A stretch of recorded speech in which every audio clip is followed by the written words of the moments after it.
স্বাগত ৭১ জার্নালে আপনাদের সঙ্গে আছে আমি রাকিব হাসান। সংবাদ পর্যালোচনা ভিত্তিক নিয়মিত অনুষ্ঠানে দর্শক আপনারা জানেন আমরা খবরের নানান দিক বিশ্লেষণের চেষ্টা করি।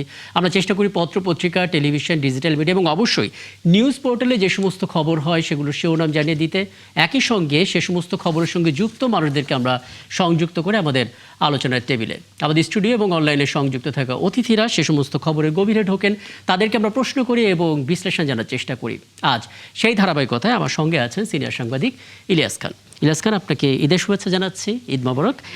এবং আমরা আসলে রাজনৈতিক আলাপ, আন্তর্জাতিক অঙ্গনে যে আলাপ, সেটা নিয়ে তো নিয়মিত আমরা আলাপ করি, সংকটের জায়গাগুলো তুলে ধরার চেষ্টা করি, প্রশ্নের উত্তর খোঁজার চেষ্টা করি। কিন্তু আজকে আমরা একটু বড় পরিসরে বাংলাদেশের সিনেমা নিয়ে একটু কথা বলার চেষ্টা করব। হ্যাঁ, এটা এই অর্থে যে এখন দর্শকরা হলমুখী হচ্ছেন, আর দর্শকরা হলমুখী হলে একটা চ্যালেঞ্জ তৈরি হয়, তারা বের হয়ে এসে ঠিক যেটা দেখেছে সে অভিজ্ঞতাই জানায়। সংঘর্ষ হয়েছে একদম, সেটা আমরা একদম শুরুতে রেখেছি, একদম আশা করি এটা নিয়ে একটু কথা বলার চেষ্টা করব। এবং দর্শক বলে রাখি, আমাদের এই আয়োজনে বিভিন্ন পর্যায়ে ধাপে ধাপে অতিথিরা যুক্ত হবেন এবং তাদেরও মতামত, বিশ্লেষণ এবং আমাদের করা প্রশ্নের উত্তর খোঁজার চেষ্টা করব। আমরা মূল আলাপে যাব, তবে তার আগে কয়েকটা অনলাইন নিউজ পোর্টালের শিরোনাম দেখে নিই যাতে করে আলাপ করতে সুবিধা হয়। দৈনিক প্রথম আলো দেখতে পাচ্ছি 2/3 মার্কিন নাগরিকের মতে ইরান যুদ্ধ ইচ্ছাকৃত। এটা আসলে ডোনাল্ড ট্রাম্পের জন্য খুবই লজ্জাজনক একটা রেসপন্স। এটা নিয়ে নিশ্চয়ই আমরা আগামীকাল আলাপ করার চেষ্টা করব। ভারতের রিমান্ড শেষে কারাগারে ওসমান হাদি হত্যাকাণ্ডে জড়িত থাকার কথা অস্বীকার ফয়সাল করিমের। জড়িত অস্বীকার ফয়সাল করিমের এ পর্যন্ত হয়তো ঠিক ছিল, তারপরে উনি যখন আদালত থেকে বের হচ্ছিলেন তখন ওসমান হাদিকে নিয়ে খুবই কুরুচিপূর্ণ কিছু মন্তব্য করেছেন, যেটা আসলে শিবিরের জামাতে ইসলামের কথা বলেছে এবং নানামুখী শব্দ ট্যাগ করেছে। ফেসবুকে পোস্ট করেই $3000 পর্যন্ত আয়ের সুযোগ কারা পাবেন এবং নেপথ্যে কি, একটা বিশেষ প্রতিবেদন এখানে দেখে নিলাম। আসলে আজকে আমরা বিডি নিউজ 24-এ যাই। হরমুজ প্রণালী ফের পুরোপুরি বন্ধ করে দেওয়ার হুঁশিয়ারি ইরানের। দুটো কথা তারা বলেছে। প্রথম কথা হচ্ছে, জাতিসংঘে তারা যেই জবাবটা দিয়েছে যে আমাদের এই হরমুজ প্রণালী দিয়ে আমাদের শত্রুবাদে সবাই নিরাপদে যেতে পারবে। পরবর্তী স্টেটমেন্ট হচ্ছে, যদি এই হামলা হয় এবং বিশ্ব যদি নীরব থাকে তাহলে হরমুজ প্রণালী শাটডাউন করার বিকল্প কিছু থাকবে না। মুস্তফা খামেনির খোঁজে সিআইএ, মোসাদ বেঁচে থাকলেও ক্ষমতা নেই, এমনটা দাবি। আসলে মুস্তফা খামেনি নিয়ে আমরা প্রচুর অপতথ্য ঘোরাফেরা করতে দেখছি। কোনোটাতে দেখতে পাচ্ছি তার পা একটা উড়ে গেছে, কোনোটাতে তার মৃত্যুর খবরও প্রকাশ করা হয়েছে, একটা ছবি দেওয়া হচ্ছে ডিপ ফেক। সব কিছু মিলে আসলে এটা নিয়েও একটা কনফিউশন। মার্চে চট্টগ্রাম বন্দরে 25 জাহাজ থেকে জ্বালানি খালাস, এটা একটা আশাবাদের খবর। কিন্তু আমাদেরকে বলা হচ্ছে এপ্রিল পর্যন্ত আমরা চিন্তামুক্ত, যুদ্ধ যদি এপ্রিলের পরও আরও লম্বা হয় আমাদের অন্যান্য বাজারগুলোর দিকে নজর দিতে হবে। দেখে নিলাম আমরা বিডি নিউজ 24 বাংলা টিভিটা একটু দেখি। বলকান থেকে বাংলা বিশ্বজুড়ে পারস্য সংস্কৃতি পদচিত্র। আসলে এই প্রতিবেদনটা খুব ইন্টারেস্টিং। মানে যখন আমরা আসলে ইরান যুদ্ধ নিয়ে কথা বলছি, কারা আসলে পারস্য সাম্রাজ্যের অধিপতি, তাদের ইতিহাসটা কি, সেটা নিয়ে মূলত এই প্রতিবেদনটা তৈরি করা। এবং ভালো প্রতিবেদন। হ্যাঁ, এবং আমরা এই প্রতিবেদন একটা পর্যায়ে মানে পড়লে এই জিনিসটি স্পষ্ট হয় যে তাদের দেশে প্রত্যেকটা নাগরিক নিজের ইতিহাসটা খুব গর্বিত। যেখানে নওরোজটা তার পারস্য সভ্যতা তো দীর্ঘদিনের সভ্যতা, একদম একদম মানে রোমের চোখে চোখ রেখে কখনো কখনো রোমকে ছাপিয়ে তারা আসলে সেই সাম্রাজ্য টিকিয়ে রেখেছে। ঢাকা বিশ্ববিদ্যালয়ে নিষিদ্ধ ছাত্রলীগের ঝটিকা মিছিল প্রায় হচ্ছে দেশের বিভিন্ন জায়গায়। ঘটনা কি, কারণ কি, সেটা নিয়ে আলাপ করতে পারলে ভালোই হতো। ঈদে সড়কে ঝরল 27 প্রাণ। প্রধানমন্ত্রী তারেক রহমান শোক জানিয়েছেন এবং আমরা এই প্রথম কোনো প্রধানমন্ত্রীকে সময় বেঁধে দিতে দেখলাম। তিনি বলেছেন এরকম 3 দিন বা 4 দিন একটা সময় বেঁধে দিয়েছেন, এর মধ্যে আসলে তদন্ত রিপোর্টটা জমা। এই তদন্ত রিপোর্ট পেতে আবার তদন্ত কমিটি করতে হয় কিনা সেই সন্দেহ কিন্তু আমাদের থেকেই গেল। একদম একদম দেখা যাক। তারপর আমরা প্রত্যাশা করি, যেহেতু অনেক কিছু নতুন হচ্ছে, আমরা অন্তত সড়ক দুর্ঘটনা একটা সমাধান যেন খুঁজে পাই। আমরা মোটামুটিভাবে দেখে নিলাম। তবে যেহেতু আজকে আমরা চলচ্চিত্র নিয়ে একটু আলাপ করার চেষ্টা করব, চলচ্চিত্র, সাংবাদিকতা এবং এই ঘরানায় যারা আছেন তারাই আজকের আমার অতিথি। আগেই জানিয়েছি সিনিয়র সাংবাদিক ইলিয়াস খান আমার সঙ্গে আছেন এবং অনলাইনে দেখতে পাচ্ছি পরিচালক, প্রযোজক রেদওয়ান রনি, তিনি যুক্ত আছেন। এবং আমরা দেখতে পাচ্ছি আওলাদ হোসেন উজ্জ্বল, সভাপতি প্রদর্শক সমিতি, এবং চলচ্চিত্র সাংবাদিকতা নিয়ে দীর্ঘদিন ধরে কাজ করছেন নাজমুল রানা, তিনি চলচ্চিত্র সাংবাদিকদের একটি সংগঠন টেজাপের সভাপতি। আপনাদের সবাইকে ঈদের শুভেচ্ছা জানাচ্ছি, কৃতজ্ঞতা জানাচ্ছি আমাকে সময়টা দেওয়ার জন্য। আমরা বলে রাখি, আমরা আসলে বাংলা চলচ্চিত্রের ক্ষেত্রে দর্শকদের যে পারসেপশন, তাদের যে বক্তব্য, ক্ষোভ, এবং নানা প্রশ্ন আজকে আপনাদের কাছ থেকে সেগুলোর উত্তর এবং যদি পারা যায় আমরা শক্ত কোনো সমাধানের দিকে একটু যাওয়ার চেষ্টা করব। আমি শুরুটা করতে চাই ইলিয়াস খান আপনাকে দিয়ে। আপনি দেখেছেন নিশ্চয়ই 5টা চলচ্চিত্র এবার ঈদে রিলিজ পাচ্ছে এবং একটা সময় ছিল যে হলিউডের কোনো মুভি যখন আসছে 3D আমরা মানুষের লম্বা লাইন দেখতে পাচ্ছি। এখন আমাদের দেশে চলচ্চিত্র দেখার জন্য টিকিট পাওয়া যাচ্ছে না, অগ্রিম টিকিট সেল হয়ে গেছে, হল ভাঙচুর চলছে, মানে আশাবাদ তো বিরাট ঘটনা। কারণ আমাদের সমাজে যে মাদক দ্রব্য সহ নানা কিছু ছড়িয়ে পড়েছে, সাংস্কৃতিক কর্মকাণ্ড না থাকার কারণে, খেলার মাঠ না থাকার কারণে, ভালো চলচ্চিত্র না থাকার কারণে। একসময় কিন্তু যেমন আমরা যখন ইউনিভার্সিটিতে পড়েছি আমরা কিন্তু সপ্তাহে 2-1টা সিনেমা দেখতাম, আমাদের হলের পাশেই ছিল বলাকা হল, আমরা প্রায় যেতাম। কিন্তু এই জেনারেশন দীর্ঘদিন সিনেমা হলে যায় না, বাট এখন আবার যেতে শুরু করেছে। এটা যারা চলচ্চিত্রের সঙ্গে জড়িত আছেন তাদেরকে ধন্যবাদ জানাচ্ছে। ভালো চলচ্চিত্র কিছু হচ্ছিল, মাঝে মাঝে আবার যেমন এই 5টি ছবির 3টি বোধহয় অ্যাডাল্ট রেটিং এরকম বোধহয় পেয়েছে। বাট সিনেমা যেন সবাই হলে গিয়ে দেখতে পারে, বাবা মা, যেন আমরা ছেলেবেলা বাবা মা সঙ্গে সিনেমা হলে গেছি, কিন্তু এখন এই জেনারেশনে কিন্তু এটি চিন্তাই করা যায় না যে বাবা মা সন্তানকে নিয়ে সিনেমা হলে যাচ্ছে। বাট চিত্রটা একটু চেঞ্জ হয়েছে, এটি খুব ভালো দিক। তো এটি ধরে রাখতে হবে, আমাদের এই সমাজকে সুস্থ রাখতে। একটি সমাজ কিন্তু নানা কিছু নিয়ে চলে, সুস্থ সংস্কৃতি কিন্তু খুব জরুরি দরকার, যেটা আমাদের এখানে দীর্ঘদিন অনুপস্থিত ছিল। আমি একটু আগে রিপিট করলাম যে এই যে এখন তরুণরা বা যুবকরা এখন কোথায় গিয়ে খেলবে, খেলাধুলা করার কোনো মাঠ নাই। তারা একটি ভালো সাংস্কৃতিক কর্মকাণ্ডের সঙ্গে জড়িত হবে বা সিনেমা দেখবে, আর্ট ফিল্ম দেখবে, সেই সুযোগ কিন্তু নাই। এবং সবাই কিন্তু কি বলে যে গ্যাজেট নির্ভর হয়ে গেছে একদম, যে এটি কিন্তু এখানে আপনি কয়েকটা পয়েন্ট বলেছেন। প্রথম কথা হচ্ছে আগে বিনোদনের একটা বড় অভাব ছিল এবং খেলার মাঠ নেই, মাদকে অনেকে আসক্ত হয়ে যাচ্ছিলেন, শুদ্ধ সংস্কৃতির অভাব রয়েছে এবং গেজেট নির্ভরতা। সব ক্ষেত্রে আমরা দেখতে পাচ্ছি চলচ্চিত্র একটা বিকল্প জায়গা হতে পারে যেখানে আমরা এন্টারটেইন হতে পারি এবং আসলে এই সমস্ত খারাপ জায়গা থেকে আমরা ওইখানে যেতে পারি। মুশকিল হচ্ছে চলচ্চিত্রের মধ্যেই যদি আসলে এই বিষয়গুলো তুলে ধরে, অর্থাৎ সেখানে যদি সংস্কৃতি নিয়ে প্রশ্ন ওঠে, সেখানে যদি মাদকের কিংবা ভায়োলেন্সের নামে এখানে যারা জড়িত আছেন, সুস্থ সংস্কৃতি যাতে বিকাশ হয়। কারণ সিনেমা কিন্তু একটা বিরাট মাধ্যম, একদম বিরাট মাধ্যম। কিন্তু এখানে যেতে একসময় কিন্তু অশ্লীল চলচ্চিত্র অনেক এসেছিল আমাদের এখানে, একটা ট্রেন্ড তৈরি হয়েছিল, নিশ্চয়ই আপনার মনে আছে। এই যে আজে বাজে নায়ক নায়িকারা অভিনয় করতেন, সিনেমা হলে গেলে আপনি আধা ঘন্টা সিনেমা দেখলেন, হঠাৎ করে 3x চালিয়ে দেওয়া হয়েছে। এই অভিজ্ঞতা আমারও আছে, আমি হলে সিনেমা দেখতে গিয়েছিলাম, আমার মনে আছে। কিছুক্ষণ দেখি যে 3x চালিয়ে দিয়েছে। আমার একজন জুনিয়র ছিলেন আমার সঙ্গে, আমি লজ্জায় আসলে এই সময়টা তো আমরা ফেলে এসেছি। এখন একটা আশাবাদ, আমি এই জায়গা থেকে একটু আলাপে যেতে চাই রেদন ডনি এবং আওলাদ হোসেন উজ্জ্বল দুজনের কাছে একটু পরে আসব। তার আগে আমি একটু নাজমুল আলম রানার পর্যবেক্ষণটা নিতে চাই, কারণ আমি নিশ্চিত নাজমুল আলম রানা আপনার নজর আছে এই 5টা চলচ্চিত্রের উপরে। একটা বিষয় আপনার কাছ থেকে যেহেতু পেলাম, একটু স্পষ্ট হতে চাই। আমাদের দেশের শাকিব খান তিনি একজন ব্র্যান্ডে পরিণত হয়েছেন এবং বলা যায় যে আমাদের দেশের গণ্ডি ছাপিয়ে তিনি আন্তর্জাতিকভাবেও স্পটলাইটে থাকেন। তার মুভি দেখার জন্য প্রচুর দর্শক অপেক্ষা করবেন, অগ্রিম টিকিট সেল হবে, এটা একটা স্বাভাবিক দৃশ্য। সেই ব্যাপারটা কি আসলে পরিচালক সাহেব জানতেন না, নাকি কোনো রকমের ডিসটিউন আছে, তাড়াহুড়া আছে, ঈদে রিলিজ দিতে হবেই বলে? নয়তো এত ভাঙচুর কেন হবে? যে মালিক পক্ষ তার হলের টিকিট বিক্রি করে দিয়েছেন সেটা আবার দর্শকদেরকে ফেরত দিতে হচ্ছে, মানে এই গড়বড়টা আসলে প্রিন্স নিয়ে কেন হলো, যদি আপনি একটা পর্যবেক্ষণ। আচ্ছা, থ্যাংক ইউ। যারা আলোচনা অংশ নিয়েছেন সবাইকে শুভেচ্ছা।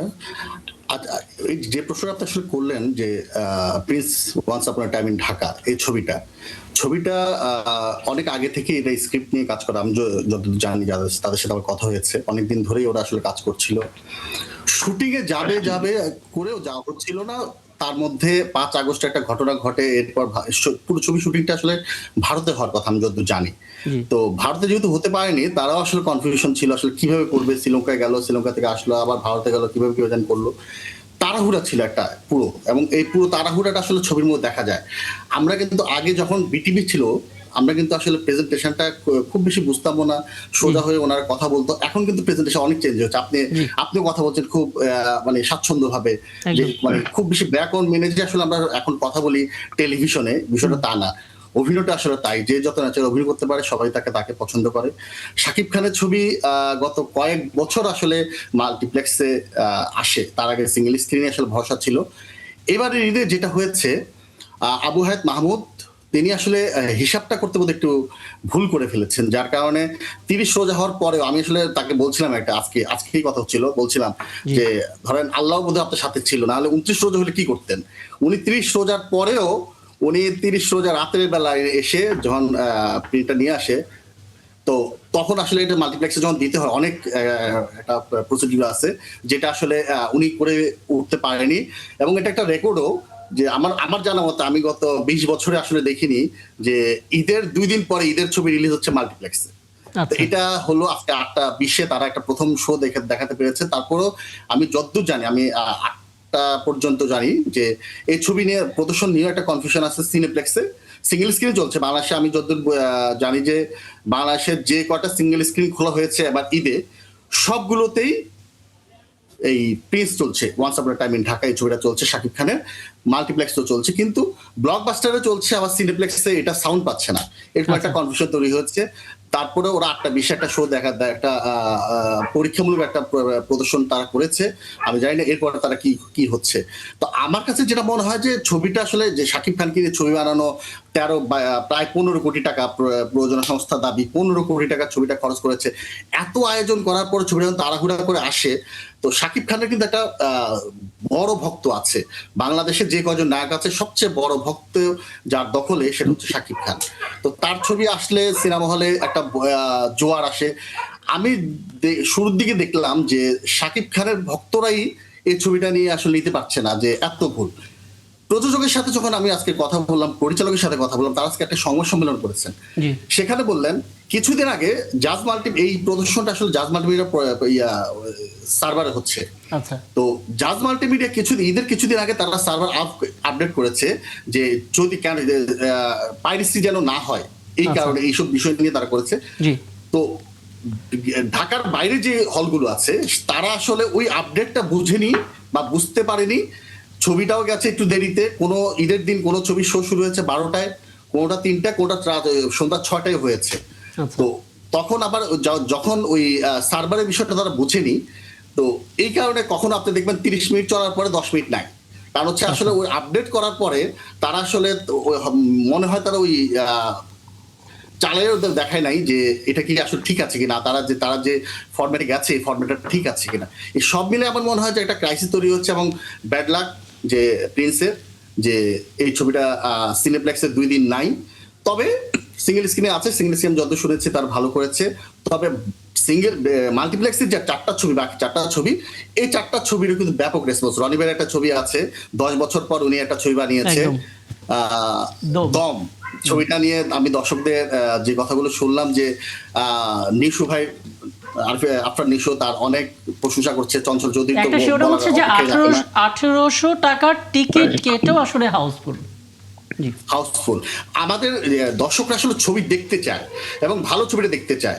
একটু আগে আপনি যেটা বললেন যে অ্যাকশন মারামারি, এই কথাটা যদি আমি আসি, যে এবার ঈদে কিন্তু 5টা ছবি খুব মানে কাছাকাছি নেই আসলে গল্পগুলো। কোনোটা অ্যাকশন ছবি, কোনোটা প্রেমের মধ্যে আবার একটু অ্যাকশন দেখানো হয়েছে, কোনোটা রনিবের ছবিটা একদমই আলাদা। তারপরে যে ছবিগুলো আছে, আমি যদি হুমায়ুন আহমেদের গল্পটা বলি, যে বনলতা এক্সপ্রেস, এই ছবিটা নিয়ে আমি দেখছি শিল্পীদের মধ্যে একটা আগ্রহ আছে যারা অভিনয় করেননি। আমি শিওর যে রনিবের নিজেও হয়তো তার দম দেখার পরে চয়েসটা বনলতা এক্সপ্রেস হবে। তো এক একটা ছবি যেহেতু এক এক রকম, দর্শকরা আসলে চুজ করতে সুযোগ হচ্ছে যে আমি প্রথমে অ্যাকশন ছবি দিয়ে শুরু করব, আমি প্রথমে একটু পারিবারিক ছবি দিয়ে শুরু করব। এই একটা মজা কিন্তু আমি দর্শকদের মধ্যে দেখেছি। বুঝতে পারছি। খুব চমৎকার রাজমৌল রানা, আপনার কাছ থেকে একটা ওভারভিউ পেলাম এবং আপনি তো আছেনই, ক্ষণে ক্ষণে নানান দিক আসবে, সেগুলো নিয়ে একটু কথা বলার চেষ্টা করব। একটা প্রশ্ন বোধহয় ইলিয়াস খান আপনি, আমি একটি প্রশ্ন জাস্ট করতে চাই যে আপনি কাকে নাজমুল আলম রানাকে? রানা উনি বললো, উনি একটা চমৎকার কথা বলেছেন, চমৎকার কি একটা খুব গুরুত্বপূর্ণ কথা বলেছেন, যে ঈদের ছবি 2 দিন পরে রিলিজ হতে পারে, কিন্তু চিন্তাই করা যায় না। এবং 15 কোটি টাকা দিয়ে ছবিটা বোধহয় নির্মাণ করা হয়েছে। তো এটা কি প্রফেশনালিজমের অভাব না কি, আসলে সংকটটা কি? আচ্ছা, তাহলে নাজমুল রহমান এই প্রশ্নটা একটু মাথায় রাখবেন কারণ একটা বিরতিতে যেতেই হচ্ছে। ফিরে এসে আমরা এটা নিয়ে কথা বলবো এবং আমি দুঃখ প্রকাশ করছি রেদওয়ান রনি এবং আওলাদ হোসেন উজ্জ্বল অনেকক্ষণ অপেক্ষায় আছেন। বিরতি থেকে ফিরে এসে নিশ্চয়ই আপনাদের সঙ্গে আরো বিস্তারিত কথা বলার চেষ্টা করবো, তাতে প্রথম আলাপটা করতে সুবিধা হবে। দর্শক, এই পর্যায়ে একটা ছোট্ট বিরতি নিচ্ছে, ৭১ জানুয়ারি ফিরছি একটু পর, সাথে থাকবে।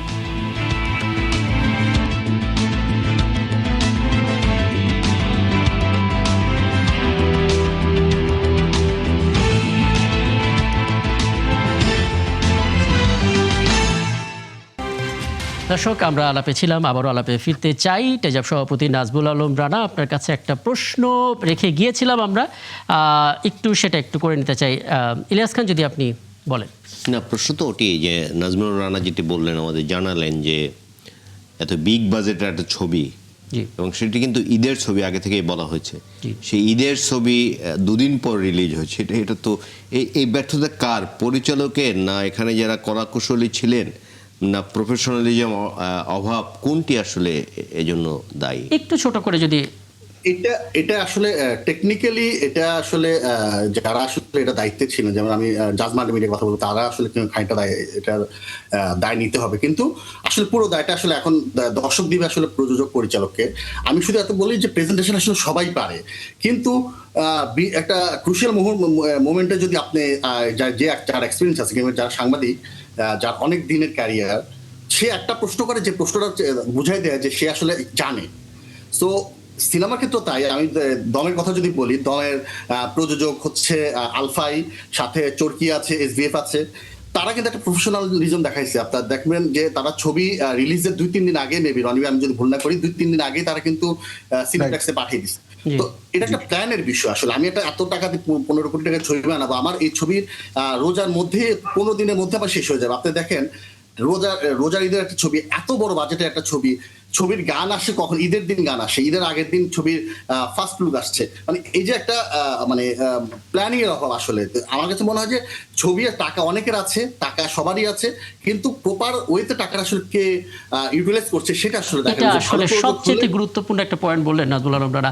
আমি রেদওয়ান রনি আপনার কাছে আসবো, তার আগে আওলাদ হোসেন উজ্জ্বল, আপনার কাছ থেকে একদম বাস্তব অভিজ্ঞতাটা একটু জানতে চাই। যেহেতু আপনার প্রদর্শক, এবং আমরা কি পাচ্ছি, জনাব আওলাদ হোসেন উজ্জ্বলকে আছেন আমাদের সঙ্গে? আচ্ছা, আমরা সংযোগটা তাহলে পুনর্স্থাপনের চেষ্টা করি। রেদওয়ান রনি, তাহলে আপনার কাছে আসি। প্রথম কথা হচ্ছে, আমরা যখন দমের ট্রেলার দেখছিলাম, তখন প্রথম ফ্রেমটাতেই মানুষ একটু ধাক্কা খেয়েছিল, কারণ সামাজিক যোগাযোগ মাধ্যমে যখন আমরা বিভিন্ন গ্রুপে যারা বাংলা সিনেমা নিয়ে রীতিমতো গবেষণা করেন ভার্চুয়াল জগতে, তারা কিন্তু রীতিমতো প্রশংসা করলেন, কারণ এরকম ফ্রেমটা সোজাসুজি আমরা আগে কখনো দেখিনি।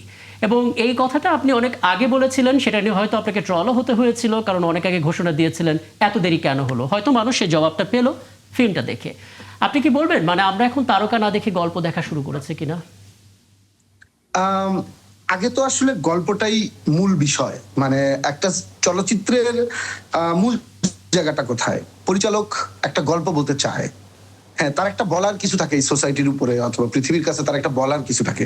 তার মানে হচ্ছে যে মূল জায়গাটা গল্প। তো এরপরে আসে হচ্ছে গল্পটা কিভাবে বলবো, পারফরমেন্সটা কি হবে, এরপরে আসে প্রেজেন্টেশনটা কত সুন্দর হবে, কত আন্তর্জাতিক মানের হবে। এই যে বিষয়গুলো ধাপে ধাপে আসে। তো আমাদের দর্শকও কিন্তু আসলে গল্পটাই আগে বুঝতে চায়, জানতে চায় যে কত নতুনত্ব গল্পের মধ্যে আছে, অথবা গল্পের মধ্যে কত স্ট্রং মেসেজ দেওয়া হয়েছে, অথবা আমাকে এইটা কি ফিল দিচ্ছে। তো সেটা হচ্ছে গল্প আগে, তারপরে এই গল্প করতে যে ভালো পারফর্মার কারা এবং তারা ভালো অভিনয়টা করলো কিনা, এবং দিন শেষে এটা আসলে প্রেজেন্টেশনটা কত আধুনিক অথবা ভালো হলো।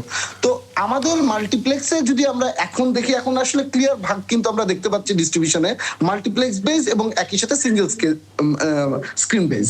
তো মাল্টিপ্লেক্সের অডিয়েন্স কিন্তু আপনারা দেখবেন যে তারা আসলে নানান বৈচিত্র্যের কন্টেন্ট দেখে, মানে ইন্টারন্যাশনাল কন্টেন্ট দেখে, তারপরে তারা নানান ওটিটি প্ল্যাটফর্মে অনেক ভালো ভালো মানে নতুন ধরনের কন্টেন্ট দেখার, তাদের রুচির জায়গাটায় কিন্তু একটা বড় পরিবর্তন আসছে। তো তাকে কিন্তু আপনাকে একটা ভালো গল্প, এনগেজিং স্টোরি টেলিং, পারফরমেন্স সবকিছু দিয়ে আপনাকে এনগেজ করতে হবে আসলে।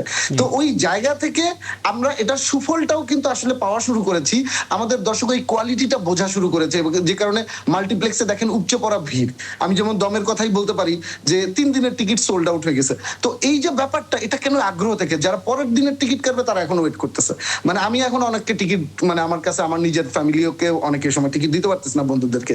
সো এই যে উচ্ছ্বাস অনেক সিনেমার জন্য আছে, শুধু দম না, অনেক সিনেমার জন্য আছে। তো এই উচ্ছ্বাসটা তৈরি হয়েছে কিন্তু দর্শকের এই কোয়ালিটি ব্যাপারটা বুঝতে পারার কারণে। সো অবশ্যই গল্প আগে প্রধান। কিন্তু হ্যাঁ, এটা একদম স্পষ্ট করে বললেন। ইলিয়াস খান, আপনি কিন্তু এই আলাপের মধ্যে আছেন। সেক্ষেত্রে রেদনরি একটা বিষয় তো অনেকে জানতে চাইবেই যে আমরা যতগুলো মুভি দেখতে পাচ্ছি যেগুলো আসলে আলাদা করে মানুষের মনে দাগ কাটছে, সেগুলো নিয়ে আমরা এরকম টকশোতে কথা বলতে পারছি, ঘুরে ফিরে সেগুলো মাল্টিপ্লেক্সের মধ্যেই থাকছে। আমরা কি সিঙ্গেল স্ক্রিনে কোনোরকম এরকম মানের কোনো ছবি দেখতে পারবো না, নাকি আপনারা পরিচালকরা ভয় পান সিঙ্গেল স্ক্রিনে দিতে? যদি ভয়টা থাকে, সেই ভয়টা আসলে কিসের, পাইরেসির নাকি হলেই নাই? মানে সেরকম হলের সংখ্যাটা আমি আসলে এক্স্যাক্টলি জানি না, ফিগারটা কত, যদি আপনি জেনে থাকেন সেটা একটু বলতে পারেন আসলে। আচ্ছা, আমি মাল্টিপ্লেক্সের বাইরেও আমি যত কয়েক বছর ধরে আমি আসলে প্রডিউসিং এর সাথে যুক্ত, বা এটা আপনারা জানেন। সো ওই অভিজ্ঞতা থেকেই যদি আমি বলি, সেটা হচ্ছে মাল্টিপ্লেক্সের বাইরে অবশ্যই সিঙ্গেল স্ক্রিনে অনেক ভালো ভালো হল আছে বাংলাদেশে, অবশ্যই আছে। কিন্তু পর্যাপ্ত আছে কি? আসলে পর্যাপ্ত নাই। পর্যাপ্ত নাই হচ্ছে ওই কোয়ালিটির জায়গাটা আমি আপনাকে আরেকটু মনে করায় দিই। কারণ হচ্ছে যে আমরা এখন যেই কোয়ালিটির সিনেমা, আসলে টেকনিক্যাল কোয়ালিটির কথা প্রথম বলছি, যেই টেকনিক্যাল কোয়ালিটির সিনেমা নির্মাণ হচ্ছে, সেটা প্রজেক্ট করার জন্য প্রপার কিন্তু একটা প্রজেকশন সিস্টেম, সাউন্ড সিস্টেম এবং পাইরেসি কন্ট্রোল। আমি যদি বলি ডিসিপি, সারা পৃথিবীতে এখন হচ্ছে ডিসিপিতে সিনেমা ডিস্ট্রিবিউশন হয় এবং সেটা প্রোটেক্টেড থাকে, এবং ডিসিপির মানে ওই কোয়ালিটিটা এনশিওর করা যায় আর কি। হ্যাঁ, ডিজিটাল সিনেমা প্যাকেজ বলে এটাকে। তো এই ডিসিপিতে সিনেমা দিতে কিন্তু সমস্যা নাই, কারণ এই ফাইল ফরম্যাট কারো মোবাইলে কিন্তু চলবে না, অথবা কারো কম্পিউটারে চলবে না। এটা শুধুমাত্র ওই সার্ভার বেস, শুধুমাত্র ওই প্রজেকশন বেস করে এটা চলবে। তার মানে আমরা সিকিউর থাকতেছি, প্রযোজক সিকিউর থাকতেছে যে এই ফাইল কোনোভাবে যদি লিক হয় তাও এটা কেউ চালাতে পারছে না। আচ্ছা, তো এই যে নিশ্চয়তাটা, এই নিশ্চয়তাটা ইম্পর্টেন্ট। কারণ আপনি একটা বড় বাজেটের সিনেমা লগ্নি করে যদি আপনি 3 দিনের মাথা পাইরেসি হয়ে যায়, দেন আপনি বাকি টাকাটা কিভাবে তুলবেন? কারণ লোকজন তো সিনেমা দেখতে চায় সিনেমা হলে গিয়ে, এটা একটা বিষয়। আর একটা বিষয় হচ্ছে পরিবেশ। আপনি দেখেন, একটু আগে আপনারা বললেন যে দম কিন্তু 1800 টাকার টিকিট, একটা টিকিটের মূল্য 1800 টাকা। আমি নিজেও অবাক, কালকে হলে যে দেখি হাউসফুল। 1800 টাকার টিকিট, মানুষজন দেখতে আসছে পরিবার নিয়ে। তার মানে এখানে একটা কিন্তু দর্শক ওইটা মনে করছে না, যখন দেখছে একটা কোয়ালিটি প্রজেকশন, কোয়ালিটি সিনেমা, সে কিন্তু 1800 টাকা নেয়, কারণ ওইটা তার আসলে ভ্যালু ফর মানিটা তার আসলে হয়তো প্রপার লাগছে। তো এই জিনিসটা আসলে ইম্পর্টেন্ট, মার্কেট ইজ দেয়ার, আমরা আসলে ওই জায়গাটাকে গ্র্যাব করতে আচ্ছা, পারছি না। তাহলে আমি এখানে আলাপটা যদি একটু থামাই, আমি দুটো পয়েন্ট মোটা দাগে পেলাম, একটু আমি রিপিট। একটু প্রশ্ন করবো রেদওয়ান রনিকে। হ্যাঁ, প্লিজ করতে পারেন। হ্যাঁ, রেদওয়ান রনি, আপনারা অনেক ভালো পরিচালক আছেন, নিশ্চয়ই আপনাদের সাধুবাদ জানাতে চাই। এবং মানুষ হলমুখী হচ্ছে দীর্ঘদিন পরে। তো মানুষ যখন হলমুখী হচ্ছে, হলগুলো অনেক বন্ধ হয়ে যাচ্ছে। এই সংকটের সমাধান কি আসলে? নিশ্চয়ই আপনি জানেন যে অনেক হল বন্ধ হয়ে গেছে। কিন্তু জি জি জি, এই সংকটের সমাধান আসলে 2-3টা সাইড থেকে আসতে হবে। আমি আমার সাইড থেকে যদি বলি, আওলাদ ভাইও বলতে পারবেন, রানা ভাইও বলতে পারবেন। মূল জিনিসটা হচ্ছে কি, যে একটা হচ্ছে যে হল মালিকরা অনেক সময় বলেন আমাদের কাছে রেগুলার ভালো সিনেমা না আসলে, শুধু ঈদের সিনেমা আসলে আমরা সারা বছর কিভাবে চালাবো, হুইচ ইজ খুবই কারেক্ট কথা। আবার একই সাথে আমরা যারা সিনেমা একটা প্রপার কোয়ালিটি সিনেমা বানানোর পর চিন্তা করি যে ওই হলে একটা মহিলা যে ভালো বাথরুম অথবা ভালো সিকিউরিটি অথবা ভালো এসি সিস্টেম, এই জিনিসটা যখন মিসিং পাচ্ছে, প্রজেকশন মিসিং পাচ্ছে, তখন আমরা ওই সিনেমাটা কিভাবে ডিস্ট্রিবিউট করব? আলটিমেটলি একটা সমন্বিত উদ্যোগটা কিন্তু প্রয়োজন, যে হ্যাঁ আমরা একসাথে বসে, পরিচালক, প্রযোজক, ডিস্ট্রিবিউটর সব একসাথে বসে এইটা করা দরকার। ঠিক আছে, আমরা বছরে কয়টা ছবি আমরা দিতে চাই, শুধু এডবেজ না, কিন্তু আমরা কিন্তু আমি ব্যক্তিগতভাবে মনে করি যে 12 মাসে 12টা কিন্তু সিনেমার উৎসব করা সম্ভব, এবং এটা মানুষ যাবে সিনেমা হলে অডিয়েন্স। তাহলে আমরা চেষ্টা করব, আমরা চাইবো যে প্রজেকশন যারা করছেন তারা একটু লগ্নি করুন। সিনেমায় কিন্তু লগ্নি শুরু হয়ে গেছে। আগে যে সিনেমা কিন্তু অল্প ভাবে প্রডিউস করা হতো সীমিত বাজেটে, এখন কিন্তু দেখেন সিনেমা বড় বাজেটে প্রডিউস হচ্ছে। তার মানে প্রডিউসার এক ধাপ এগিয়ে এসেছে। তার মানে ডিস্ট্রিবিউটরের জায়গা থেকে অথবা প্রজেকশনের জায়গা থেকে কিন্তু আরেকটা ধাপ আমাদের দরকার, যে ওই পরিবেশটা নিশ্চিত করার জন্য। এইভাবেই কিন্তু চলে আসবে। তাহলে কিন্তু আমি এই বাংলাদেশে কিন্তু এই মুহূর্তে, মানে যদি আরো সিঙ্গেল স্ক্রিনেও যদি এই কোয়ালিটি প্রজেকশন চলে আসে এবং ডিসিপি চলে আসে, তাহলে আমি এই মুহূর্তে আমি দেখতে পাচ্ছি 1 মাসের মধ্যে 30 কোটি টাকার মার্কেট একটা সিনেমার জন্য আছে। একটা সিনেমা চমৎকার। চাইলে মানে 30 এটা কোটি একটা টাকা নোট করার revenue মতো করতে বিষয়, পারবে। 1 মাসে 30 কোটি টাকার মতো রিভিউ করার একটা সুযোগ রয়েছে। এবং আমরা দেখতে পাচ্ছি এই যে সিঙ্গেল স্ক্রিনের জটিলতা এবং মাল্টিপ্লেক্সে এত দর্শক এবং অপেক্ষমান দর্শক টিকিট না পেয়ে অনেকে হয়তো অপেক্ষা করেন যে ওটিটিতে রিলিজ হোক তারপর দেখে নেব। ওটিটিতে যারা আবার রিলিজ দেয় তারা আবার এক্সটেন্ডেড কার্ড বলে দেয় যে এত কিছুর পরও কিছু একটা আছে যেটা আপনার হলে দেখেন নাই, আপনাদের জন্য ওটিটিতে রাখা। তো যে কারণে এটা অনেকে ফলো করেন। আমি আলোত হোসেন উজ্জ্বল, অনেকগুলো বিষয় আপনার কাছে একটু জানতে চাই। প্রথমত, যেটা অনেকেই জানতে চাচ্ছেন সামাজিক যোগাযোগ মাধ্যমে, যে আমরা ঈদে 5টা চলচ্চিত্র পাচ্ছি, 3টাই হচ্ছে এ রেটিং মানে প্রাপ্তবয়স্কদের জন্য, 2টো আমরা পাচ্ছি যেটা সবাই দেখতে পাবে, দম তার মধ্যে একটা, বনলতা এক্সপ্রেস তার মধ্যে একটা। মানে এটার কি একটা কোনো বিশেষ পর্যবেক্ষণ আপনার আছে? ঈদের সময় তো সপরিবারে আমরা হলে যেতে চাই, এটা আসলে বড় রকমের কোনো ব্যবসায়িক জটিলতা কিংবা সামাজিক জটিলতা তৈরি করবে কিনা, আপনার অবজারভেশন? জি। যে সবাইকে আমাদের প্রদর্শনী সমিতির পক্ষ থেকে আজকে যারা আলোচক এখানে রয়েছেন, আমাদের সিনিয়র সাংবাদিক, আমাদের সকলের প্রিয় ইলিয়াস ভাই, রেজাউল রনি পরিচালক, আমার বন্ধু রানা, সর্বপ্রথম আজকে আপনাদেরকে বলতে চাই যে রনি ভাই যে হাসিটা হাসলো, হল বাইনটা সে হাসিটা হাসতে পারে নাই। জি। আপনি জানেন প্রত্যেকটা হলগুলো থেকে এই প্রিন্স যে ছবির মালিক, প্রযোজক এবং তার সংশ্লিষ্ট যারা রয়েছেন, তারা লক্ষ লক্ষ টাকা হল মালিকদের থেকে নিয়ে তারা হলটা প্রত্যেকটা হলে গ্রিন সিনেমা হল যাতে চলতে পারে সেটা তারা দিতে পারে নাই। সেই কারণে আমাদের ইলিয়াস ভাই একটা কথা বললো প্রথমেই, যে হলের সিটগুলো ভেঙেছে, পর্দা একটা জ্বালিয়ে দিয়েছে, একটা হলের মালিককে মেরে রাস্তায় ফেলে দিয়েছে। তারপর আমাদের অনেকে স্ত্রী, কন্যা এবং পরিবার পরিজন থেকে স্বর্ণ বন্ধক রেখে এই সিনেমা লগ্নি করেছে। রাতের মধ্যে টাকা দিয়ে এই প্রিন্ট সিনেমাগুলি সিঙ্গেল স্ক্রিনে নিয়েছে। একটি সিনেমা হলো তারা হলে ছবি দিতে পারে নাই। আপনি কোনো হলে 12টায় দিয়েছে, 12টায় দিতে পারে নাই, তারপর 3টায়, তারপর 6টায়। এখনো পর্যন্ত অনেক সিনেমা হলে যাদের কাছ থেকে টাকা নিয়ে গেছে তারা ছবি পায় নাই। আমাদেরকে ইটটায় মাটি করে দিয়েছে। আমরা সারা বছর অপেক্ষা রয়েছি, এখানে সিনিয়র সাংবাদিক রয়েছে, এটা ভাবা উচিত। কারণ একটি হল সারা বছর, রনি ভাই খুব হাসছে, আমি খুব আনন্দিত হলাম, তার ছবি আমি দেখেছি, আমি নিজে দেখেছি, আমি খুব আনন্দিত হয়েছি যে এরকম পরিচালক যে ছবি বানিয়েছে তাদেরকে আমাদের দরকার।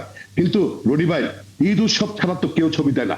সারাটা বছর প্রত্যেকটা হল মানে ছবির অভাবে বন্ধ হয়ে গেছে। আজকে একটি ছবি দিয়েছেন, সকলে মিলে এটা সহযোগিতা করতে হবে। কিন্তু আমরা কি পেলাম? আমরা পেয়েছি ঈদের দিন থেকে প্রত্যেকটা হল মালিকের কান্না আপনি যদি দেখতে পেতেন। কারণ তারা তো এই টাকাটা অনেক কষ্ট করে, কারো কাছ থেকে 5 লাখ, কারো কাছ থেকে 14 লাখ, কারো কাছ থেকে 3 লাখ, মানে হয়তো ভাবে এই টাকাগুলি নিয়েছে, নিয়ে ছবিটা ঠিক মতো দিতে পারেনি।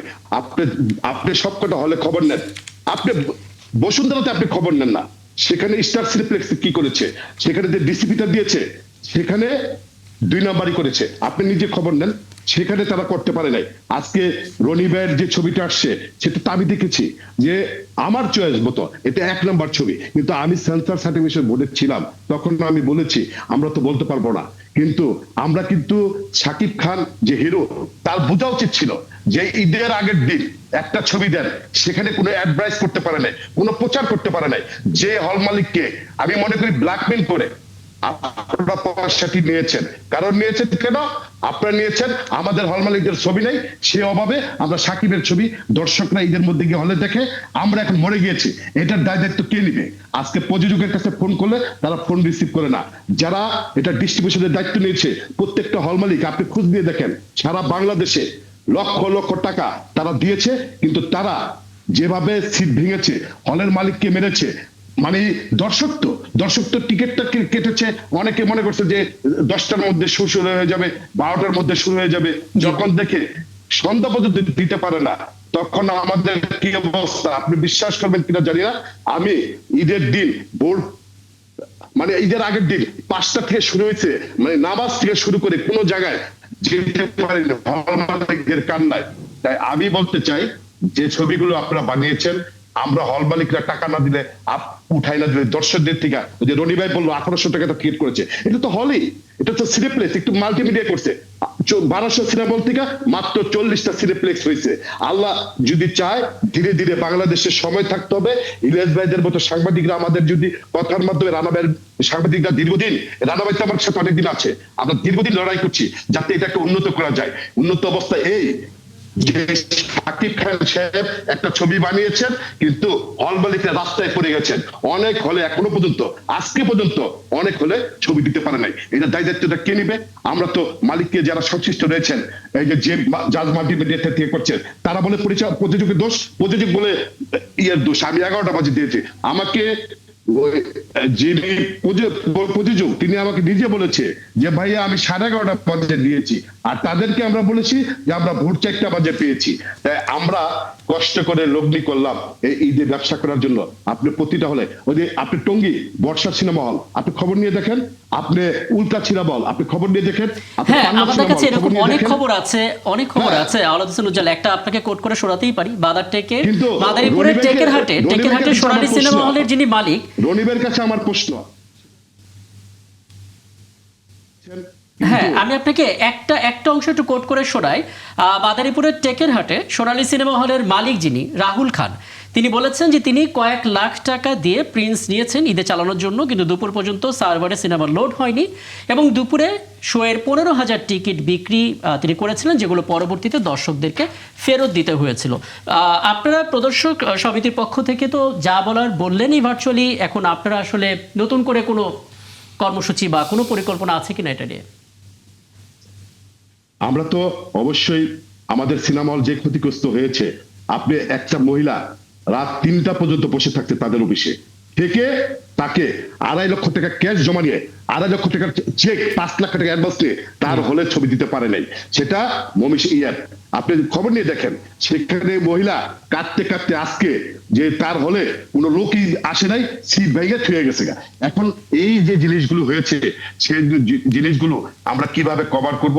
আজকে যারা প্রিন্স দেখতে পারছে না তারা গিয়ে দম দেখছে, যারা দম দেখতে পারবে না তারা বনলতা দেখবে। আমরা তো এটাই চাই, আমরা দর্শকদেরকে বিনোদন দিতে চাই, কিন্তু আমাদের কথা আজকে যারা হলগুলোতে কোটি কোটি টাকা, যে ভাই বললো 15 কোটি টাকা, আমরা তো হল মালিকরা এটা দেব, হল মালিকরা বুঝতে পারছি। আওলাদ হোসেন উজ্জ্বল, আপনার জায়গা থেকে উদ্বিগ্নতা এবং যা যা ঘটলো সেগুলো নিয়ে আপনার যে বক্তব্য, খুব চমৎকার করে আপনি সেগুলো বলেছেন, এবং আমি ইচ্ছে করে আপনাকে থামাচ্ছিলাম না, কারণ পুরোটা আমরা শুনতেই চাই।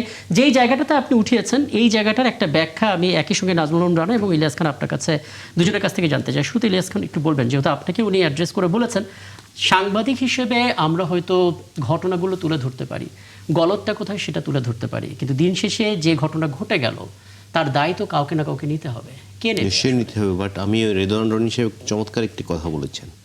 আমি যে বলেছিলাম যে হল কমে যাচ্ছে, এর প্যাকেজ প্রোগ্রাম নিতে হবে, কারণ এখন নতুন সরকার এসছে এবং আমার ধারণা এখন যিনি প্রধানমন্ত্রী আছেন তিনি এসব ব্যাপারে আন্তরিক হবেন। যদি তাকে বোঝানো যায় যে সংকটগুলো আছে, মানুষ সবার হলমুখী হয়েছে, সেখানে আমি তো উজ্জ্বল সাহেবের কথা শুনে খুব খারাপ লাগলো যে তারা ভীষণ সাফার করছে। তো এজন্য যদি কেউ অ্যাকচুয়ালি দায়ী হয়, তাকে চিহ্নিত করে তাকে কি শাস্তির আওতায় আনা উচিত। কারণ প্রশ্ন হচ্ছে এই দায়ের কারা আসলে দায়ী? নাজমুল আলম রানা একটু বলবেন কারা আসলে দায়ী এই ঘটনায়? মানে আপনি অনেকগুলো বলছিলেন, পক্ষ তো একটা না, অনেকগুলো পক্ষ এখানে আছে, এবং আপনি দেখবেন যে যারা আসলে বিনোদনের জন্য সমস্ত আয়োজন করে এবার তারাই আসলে কষ্টে আছেন, তাদের জীবনে কোনো বিনোদন নেই, কোনো ঈদ নেই, এবং এতগুলো টাকা আসলে জলে গেল, যেটা আসলে তারা রিফান্ড পাবে কিনা সেই নিশ্চয়তাও নেই। আপনি কি যে আপনার কাজের একদম অভিজ্ঞতা থেকে বলবেন সমস্যাটা কোথায়, দায়টা কাদের? ওই যে আমি বললাম অভিজ্ঞতার অভাব। আপনি ধরেন সেন্সরও এখানে আওলাদ ভাই আছে, উনি সেন্সর বোর্ডের সদস্য, বর্তমান সদস্য। আপনারা যারা সেন্সর বোর্ডের ছবি দেখেন, 1-2 দিন আগে ছবি সেন্সর সার্টিফিকেট দিচ্ছেন, যেটা দিচ্ছেন সেটা আবার ইনকমপ্লিটেড। আপনার ধরেন ওইটা সাউন্ড আছে, গান নাই, গান আছে, সাউন্ড নাই। শাকিব খানের ছবি যখন সেন্সর হয় তখন সে একটা গান করে, তো ওইটা সে সেন্সর করবে না? অথবা এর আগে অন্য অনেক ছবি হয়েছে, আপনার সেন্সর সার্টিফিকেট দিচ্ছে অথচ আরেক জায়গায় মারামারি ফাইটে হচ্ছে, ওই জায়গায় যে একটা ভায়োলেন্স নাই যেটা সেন্সরের বহির্ভূত, সেটা আপনার দায়িত্ব নিয়ে বলতে পারবেন? ওইটা আপনারা বলছেন না। সেন্সর বোর্ডে যারা আমি ওই যে বললাম শুধু সেন্সর বোর্ড না, সেন্সর বোর্ড থেকে শুরু করে সরকার সব জায়গায়। আপনি এই যে রনিবের কথা বলছিলেন যে একটু আগে, যে সিনেমা হলের সংখ্যা, সিনেমা হল দেখেন 2012 সালে সাবেক প্রধানমন্ত্রী যিনি ছিলেন আওয়ামী লীগের, উনি 2012 সালে চলচ্চিত্রকে শিল্প ঘোষণা করেছিল এবং 1,000 কোটি টাকা দিয়েছিল শুধু সিনেমা হল নির্মাণের জন্য, যারা সহজ শর্তে কিছু একটা জায়গাটা বন্ধক দিয়ে রেখে ব্যাংকে টাকা পাবে। কেউ গ্রাম পর্যায়ে 5 কোটি, শহর পর্যায়ে 10 কোটি, এই ধরনের একটা কিছু আলাদা ভালো বলতে পারবে। কিন্তু এটা এত মারপ্যাচ, কেউ যদি যায় এই ছবি নিতে, এই লোন নিতে, তাহলে তার মানে মোটামুটি তার তো সেই তার সন্তানদেরও বোধ হয় ওই গান টানতে হবে, এত মারপ্যাচ। আর ব্যাংকে যতটা সহজভাবে বলে ফেলে, ব্যাংক তো আসলে ততটা সহজ না, তারা অনেক কিছু চায়, অনেক কিছু দেখতে চায়। এবং আপনি দেখবেন যে চলচ্চিত্রকে শিল্প ঘোষণা করা হলো, এই শিল্পের কোনো সুযোগ সুবিধা কিন্তু এই শিল্পের মানুষরা পায় না, শিল্পীরা পায় না।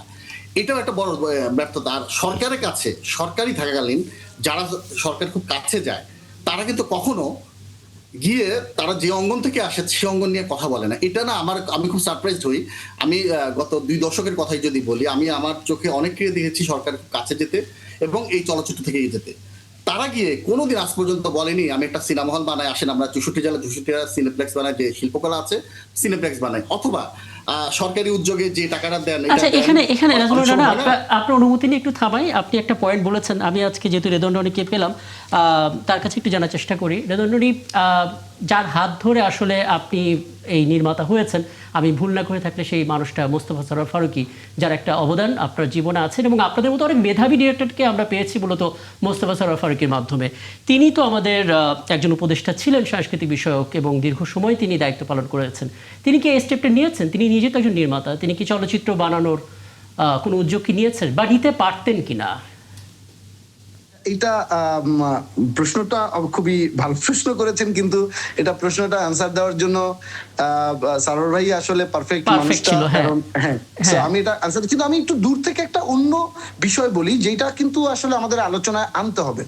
দেখেন, সারা পৃথিবীতে সিনেমা বেশিরভাগ দেশে এটা সংস্কৃতি মন্ত্রণালয়ের কিন্তু মানে প্রাসঙ্গিক বিষয়, কিন্তু আমাদের দেশে সিনেমা তথ্য মন্ত্রণালয়ের ভেতরে আছে। তো এই যে একটা ডিফারেন্ট একটা জায়গা, সিনেমা কেন তথ্য মন্ত্রণালয়ের ভেতরে থাকবে, এই ডিবেটটা কিন্তু সরকারের ভেতরে বাইরে ক্রিটিক পর্যায়ে, নির্মাতা পর্যায়ে, প্রযোজক পর্যায়ে কিন্তু এখন তুলতে হবে। কারণ এটা যদি সাংস্কৃতিক বিষয় হয়, তাহলে কেন এটা সংস্কৃতির সাথে বিবেচনা করা হবে না? এটা তথ্যটা কোথা থেকে তৈরি হলো? আমি যতদূর জানি, অনেক আগে যখন ডিএফপি তৈরি হয়, তখন ডকুমেন্টারির যে বিষয়টা সেটা চলচ্চিত্রের ভিতরে ছিল, এবং সেটা তাদের সাথে সংশ্লিষ্ট ছিল জন্য ডিএফপি রিলেটেড কোন একটা বিষয়ের কারণে এটাকে কিন্তু আসলে মানে তথ্য মন্ত্রণালয়ের ভেতরে রাখা হয়েছিল। আমি সঠিক কারণ এক্স্যাক্টলি বলতে পারবো না, আরো জানতে হবে। কিন্তু এত বছরে এখন দেখেন, আমরা ওয়ার্ল্ডের বিভিন্ন জায়গায় ফেস্টিভ্যালে যাই, যে দেখি সংস্কৃতি মন্ত্রণালয় এটা ডিল করছে। ওদের সংস্কৃতি মন্ত্রণালয়ের ডিলিংটা কিন্তু হবে সংস্কৃতির মতো, তথ্য মন্ত্রণালয়ের কিন্তু ডিলিংটা ডিফারেন্ট হবে। তো এই যে বুঝতে পারার মানুষ, সংশ্লিষ্ট বিষয়ের মানে মানুষ যখন এটা ডিল করবে, সাবজেক্ট ম্যাটার এক্সপার্ট বলে একটা কথা থাকে। তো আপনি যদি মানে যোগাযোগ মন্ত্রণালয়ের ভেতরে যদি আপনি কৃষি ঢুকায় দেন, তাহলে যেই প্রবলেমটা ক্রিয়েট হবে, এই প্রবলেমটাই কিন্তু আমরা প্রশ্ন করব। আচ্ছা, আপনার কনসেপ্টটা তো পরিষ্কার হলো, একটু আমি জাস্ট জানতে চাই যে আমাদের যিনি সংস্কৃতি উপদেষ্টা ছিলেন মোস্তফা সরোয়ার ফারুকী, প্রায় 1.5 বছর, তিনি তো একজন চলচ্চিত্র পরিচালক এবং খুব নাম করা, যেটি একটু আগে আমাদের রাকিব বলেছেন। তো তার সঙ্গে কি এটি নিয়ে আলাপ করেছেন? এটি আপনি যৌক্তিকই বলেছেন, এটা তথ্য মন্ত্রণালয়ের অধীনে কেন থাকবে? এটা তো সংস্কৃতি। জি, এটা শুধু উনি না, আগে থেকে আমরা এই আন্দোলনেই আছি, দীর্ঘদিন ধরে এই কথা বলছি, এটা সংস্কৃতি মন্ত্রণালয়ের আন্ডারে থাকতে হবে। এবং সারা পৃথিবীতে সবচেয়ে বড় একটা বিষয় আমি বলি, ফিল্ম কমিশন বলে একটা বিষয় থাকে। ফিল্ম কমিশন ফিল্ম ডিল করে, মন্ত্রণালয় ডিরেক্টলি কিন্তু ডিল করে না, কারণ মন্ত্রণালয়ের জটিলতা ডিফারেন্ট হয়, আমলাতান্ত্রিক জটিলতা। এটা একটা কমিশন থাকতে হবে, সারা পৃথিবীতেই তাই আছে। এইটা বহুত আগের থেকে আমরা বলছি। উনি যখন মন্ত্রী মানে আমাদের মানে উপদেষ্টা হয়েছেন, তখন উনাকেও আমরা রিকোয়েস্ট করেছি যেন এটা আলোচনা করতে পারেন বড় পর্যায়ে। আসলে আমরা দেশে যতগুলো পরিবর্তন হওয়ার কথা ছিল, কয়টাই বা দেখেছি? ফিল্মকে তো আরো দূরে রাখা হয়, মানে মৌলিক পরিবর্তনগুলো নিয়েই তো অনেকটা জায়গাগুলো ক্রিয়েট হয়েছে, কতগুলো হয়েছে হয় নাই। কিন্তু আমি মনে করি এখন নতুন বাংলাদেশে কিন্তু এই আলোচনাটা তুলতে হবে এবং এটাকে সঠিক প্লেসে নিতে হবে। এটা হচ্ছে মানে মূল চাওয়াটা আসলে। একদম একদম। আমি একটা বিরতিতে যাব, বিরতিতে যাওয়ার আগে আওয়াল হোসেন উজ্জ্বল, আপনার কাছে সেই উত্তরটা পাইনি, আরও একবার করে রাখতে চাই। 5টা চলচ্চিত্রের মধ্যে আমরা 3টাই পাচ্ছি প্রাপ্তবয়স্কদের জন্য, 2টো আমরা সবাইকে নিয়ে দেখতে পারবো, দোম এবং বনলতা এক্সপ্রেস। কিন্তু আমাদের মানে সপরিবারে দেখার যে সুযোগ, সেই সুযোগটা কেন নেই, এবং ঈদের সময়ই কেন রেটিংয়ের মুভিগুলো বেশি আসতে হবে? আলাদা কোনো কারণ আছে কিনা, বা আমরা আসলে আমাদের চলচ্চিত্রের ট্র্যাক থেকে অন্য ট্র্যাকে হাঁটছি কিনা, সেগুলো একটু কথা। হ্যাঁ টিকিট ধরুন আমি কিনে আনলাম, হ্যাঁ বা একটি অপ্রাপ্তবয়স্ক ছেলেকে আমি টিকিট দিয়ে দিলাম, হ্যাঁ। সেটি কি হলে যাতে না ঢুকতে পারে, বা আপনি যেটা বললেন যে প্রাপ্তবয়স্কদের সিনেমা, সেরকম কোনো ব্যবস্থা আছে কি? চমৎকার। এই দুটো বিষয় নিয়ে আমি আসবো ছোট্ট একটা বিরতির পর। ফিরে এসে দর্শক আরও একটা বিরতি নিচ্ছে 71 জানালে, থাকবেন আমাদের সঙ্গে।